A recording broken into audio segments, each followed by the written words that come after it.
On y revient. Je vais vous présenter un roboticien, El Kibila, il s'appelle Julien Serre. C'est un bioroboticien, pour être précis, à l'Institut des sciences du mouvement, maître de conférence. Et le voilà. Merci d'être venu, cher ami. C'est besoin de l'heure.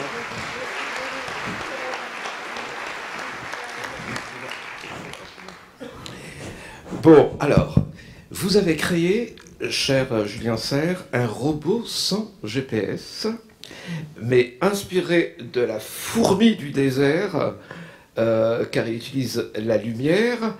Donc, on va parler du biomimétisme. Dites-nous à quoi ressemble ce robot.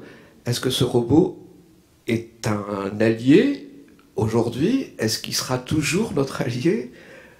Julien Serre. Alors, bien entendu, je partage les peurs de Enki vis-à-vis de la perte d'information, et donc c'est dans ce cadre que je travaille sur la perte d'information du signal GPS, et pour tenter de trouver des solutions, j'étudie les insectes navigateurs, et plus particulièrement j'essaye de comprendre leur instrument de navigation, instrument qui leur permet de retrouver leur colonie pour la fourmi du désert. Mais pourquoi les insectes et pas les humains? Alors pourquoi les insectes et pas les humains? Eh bien, tout d'abord, je dirais que une fourmi, c'est un petit animal qui fait 10 mm, qui fait des trajets de plus de 1 km, et environ 13 km pour les abeilles. Donc ça veut dire qu'ils font des trajets qui sont 100 000 fois plus importants que leur propre dimension. Et donc c'est pour ça que c'est très intéressant de les étudier, parce que par rapport à leur taille, ils font des trajets. Finalement, c'est comme si tous les matins, j'allais de Marseille à Paris et je rentrais à pied. Ça donne à peu près l'échelle de travail de ces animaux par rapport à leur taille. Et donc, ma crainte, c'est que justement, le tout GPS et les besoins de localisation des sociétés, parce que les besoins de mobilité sont très importants aujourd'hui, et tout le monde utilise son smartphone, où on cherche à mieux localiser les robots. Et le problème, c'est que les infrastructures, finalement, perturbent tous ces signaux. Le signal GPS ne fonctionne pas très bien en ville, parce qu'il y a des occlusions vis-à-vis des immeubles, des lignes électriques. Et donc, finalement, ça ne marche pas très bien, alors que ça fonctionne très bien chez les insectes. Et les insectes ont la particularité d'avoir des instruments de navigation hors du commun, et qui utilisent des informations différentes de celles de l'homme, parce que l'homme finalement est assez pauvre en termes de perception. Il ne peut voir que le visible, alors que les insectes, les poissons, certains oiseaux ont la particularité de voir dans l'ultraviolet. Donc je sais que les humains ont peur des ultraviolets, alors qu'en fait... Julien Serre, est-ce que vous sous-entendez par là qu'il ne faut pas avoir peur de l'homme augmenté, qu'on a tout intérêt à prendre tout ce qui est bien chez les animaux, à les intégrer, à intégrer la machine pour qu'on réfléchisse plus vite, pour qu'on aille plus loin, pour qu'on ne meure pas, s'il fallait rentrer dans le délire des transhumanistes? Je suis tenté de dire que l'homme est déjà finalement augmenté. Comment ça? Eh bien, ce qu'on peut voir au niveau des prothèses qui sont utilisées pour le sport, le handisport. Et donc les personnes qui sont dotées de prothèses courent plus vite que l'homme valide. Donc finalement, on est déjà dans ce processus-là. C'est juste que les connexions électriques avec le cerveau existent. Si on pense aux prothèses auditives, aujourd'hui on est complètement capable de réparer l'audition de l'homme de manière artificielle, et peut-être que demain on pourra réparer des fonctions cognitives chez l'homme, et inéluctablement on en viendra à ces questions-là qui... Alors quand vous lisez les bandes dessinées d'Enki Bilal, comment vous réagissez? Par exemple, quand vous lisez Bug, vous voyez ce personnage qui est complètement perdu et qui dit « Mon atténuateur d'agressivité ne fonctionne plus, mon équitateur de vision ne fonctionne plus, mon performateur sexuel est en panne et je ne peux même pas rentrer chez moi car ma clé numérique, bien sûr, dans l'index de sa main ne fonctionne plus. » Bon, c'est terrifiant, c'est une vision qui est très pessimiste. Mais moi j'ai plutôt une vision assez optimiste, et c'est vrai que depuis que je fais ce métier à Aix-Marseille Université, eh bien c'est vrai que comme je connais la réalité, je suis moins impressionné par ces peurs, mais je pense que montrer ce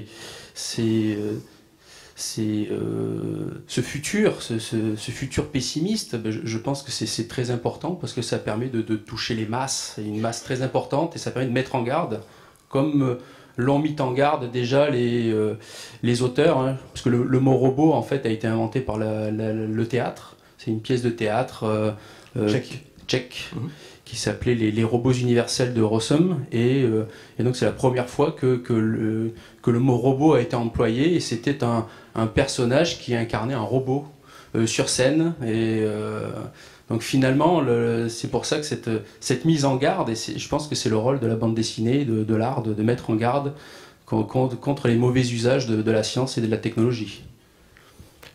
Sauf que moi, dans mon cas, et ce que vous venez de lire, pour moi, ça fait partie de la dérision du second degré et de l'humour. Même si...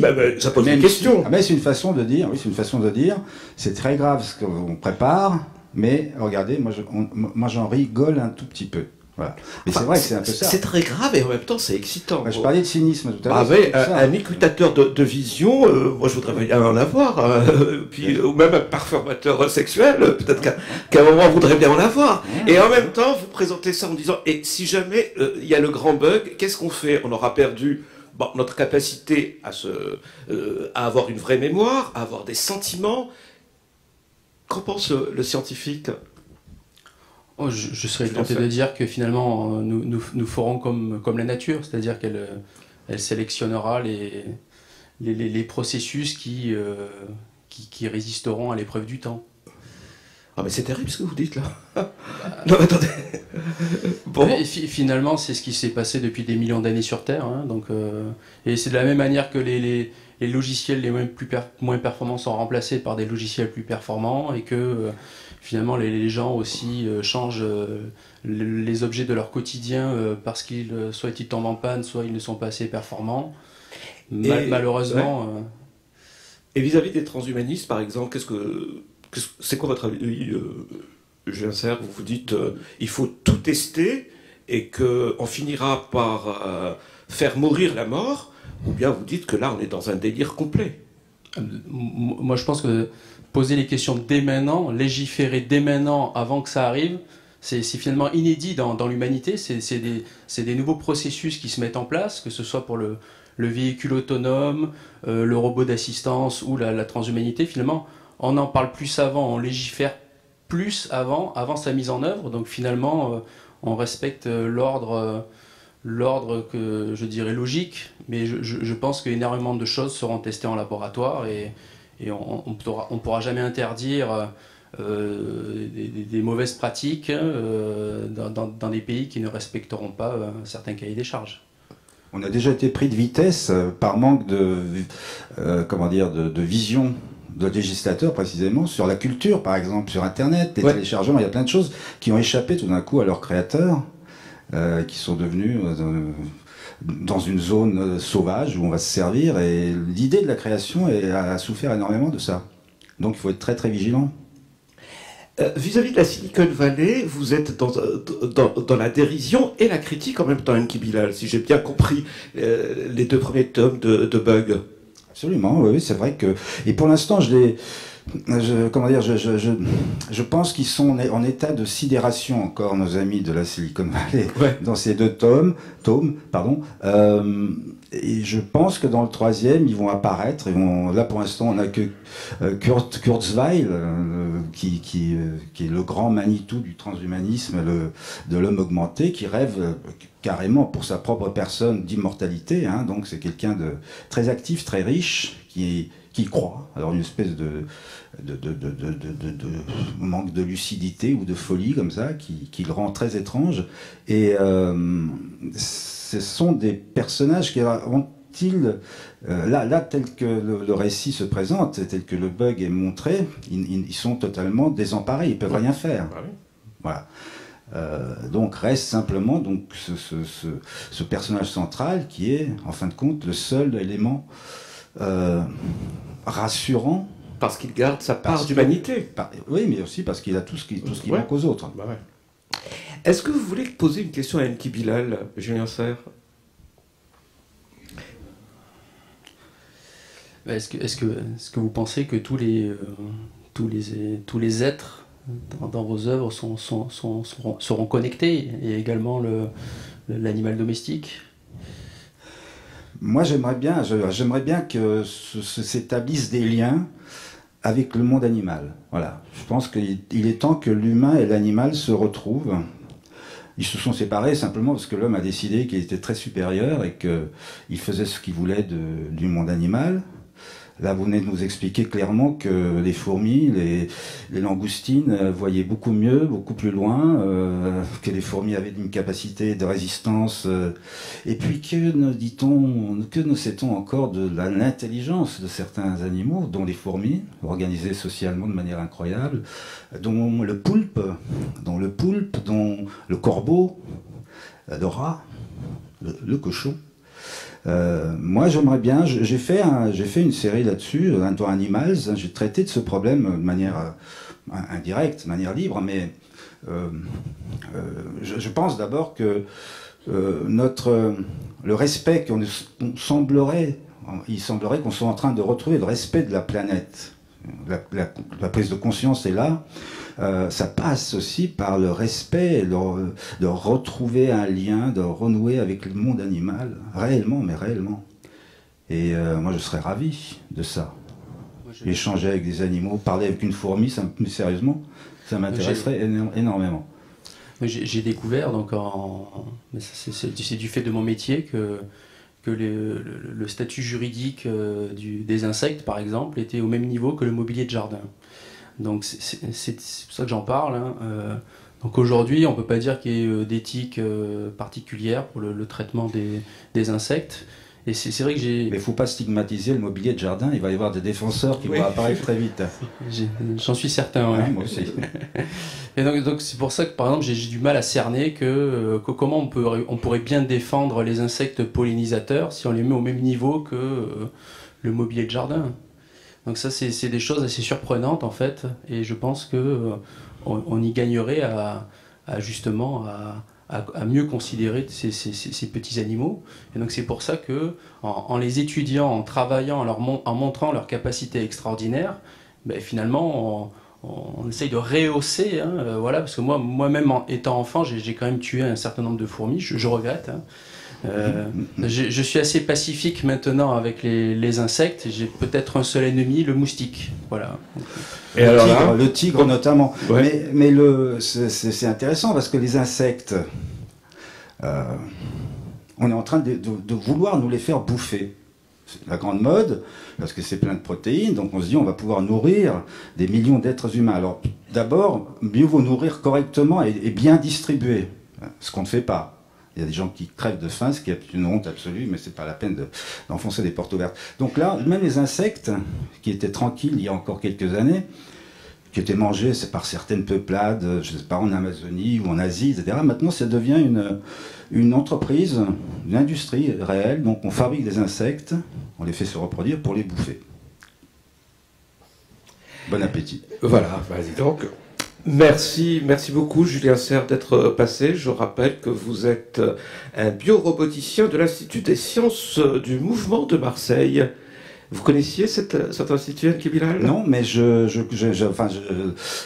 robot dont il est question, j'en avais entendu parler, j'ai hâte de le voir en action. Il sera en tournée justement, comme un artiste. On va le voir bientôt, c'est ça? Oui, alors pour l'exposition des 500 ans de Léonard de Vinci, il sera exposé à Romorantin, c'est dans le 41. C'est loin de chez moi, je sais pas. Et, pendant 2 mois, en juillet-août, je vais également participer aux journées du patrimoine au musée de Nîmes. Donc je ferai une démonstration du robot. Et qu'est-ce qu'il fera le robot? Comment? Qu'est-ce qu'il va faire le robot? Je vais juste le mettre en service et expliquer un petit peu justement ces différents instruments en essayant de manière ludique d'expliquer aux gens. Parce que le plus dur pour moi, c'est d'imaginer ce que voit une fourmi. C'est le but de mon travail, c'est de comprendre ce qu'elle voit, comment se structure son paysage.